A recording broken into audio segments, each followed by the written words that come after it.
তো hello guys, তো আয়নারা দেখতেছুন আমরা মুরগি কাটছি। তো এটি স্কিন আউটের মুরগি, হ্যাঁ। তো আমরা স্কিন মুরগি দেওয়ার নিয়ে চেষ্টা করুম। তো নাঙ্গর আরেকজন কাহা এডে, তো কাহা স্কিন আউট করতেছে, আমি অল্প ভিডিও করতেছি কারণ আমি স্কিন আউট করুম। আঙ্গর আজকে রবিবার বুঝছেন, তো এই জন্য আঙ্গর অল্প চুলুন বেশি। তো গাইস এটি হলো বার্নিং এর মুরগি। তো আমরা মেশিনে কেউ করে দেই বা গরম পানিতে কেউ করে দিই, এটা মেশিন আঙ্গর। তো একজন গরম পানিতে দিছে মুরগি, আঙ্গর কাহায় দিছে। তো আমরা দুজনে কাম করি, হ্যাঁ। না আরেকজন আজকে নিয়ে যাবো, তার মানে 3 জন হবো। আর দেখুন নেনেরা, আমরা বার্নিং এ দিছি মুরগি, তার মানে গরম পানি দিয়ে মেশিনে দিছি, এনে এটা কিলিং করতেছি।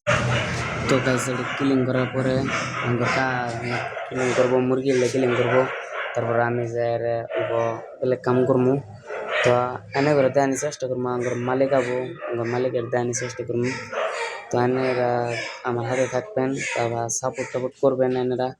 কিন্তু এনারা যদি সাপোর্ট না করেন তাহলে আমরা আগে করে। তো বন্ধুরা আমি কিলিং এখানে এনে করে দেওয়ার পেলাম না।